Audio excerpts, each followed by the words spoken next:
was the 33rd annual Good Friday bake sale at First Messiah Church over on Cypress Parkway. And gold and silver birch, Martha made toffee cookies, Kate brought pecan pie, Carol baked Mississippi mud cake, so good it could make you cry.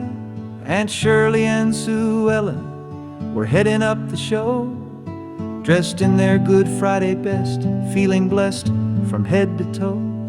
Pastor Green was leading prayers, while in strolled a dirty vagrant, disheveled clothes, matted hair, and unpleasantly fragrant. If John Prine wrote the story down, he'd say the Lord came back to town with holy feet and holy funk, smelled like grace and lived like junk. Didn't wear no crown or robe, just wandering in from down the road. He asked to pray, they called the law. Guess some folks never saw what they saw. I don't know where you're heading, but let's make one thing clear, said Pastor Green to the guy. You can't come in here. The hobo said, dear pastor, I'm only here to pray. If you could just allow me that, I'll be on my way. Pastor Green said, make it quick, I haven't got all day. There's dollar bingo after this, and I'm aiming to play. That set off their mitt. He began to shout and curse. He smashed Kate's pecan pie with Sue Ellen's pink Gucci purse. If John Prine told it line by line, he'd say the man raised holy hell in time. Flipped the tables, trashed the sweets, made a sermon with his feet.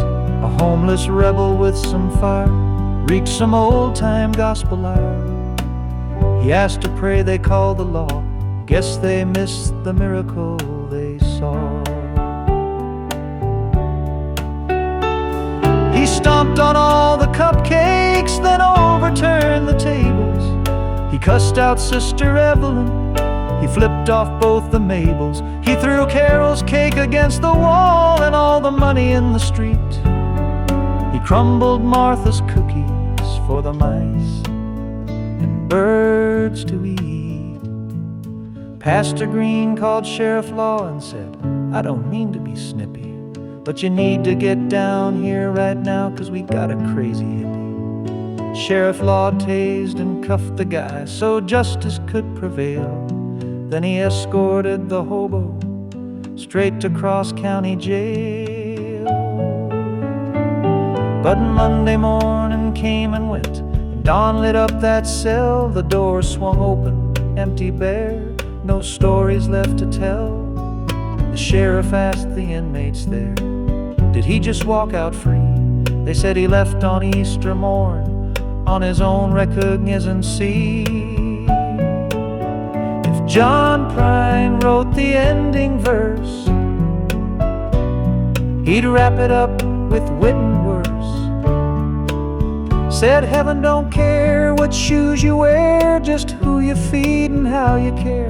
He came to pray, they called the law, but maybe that hobo was the son-in-law.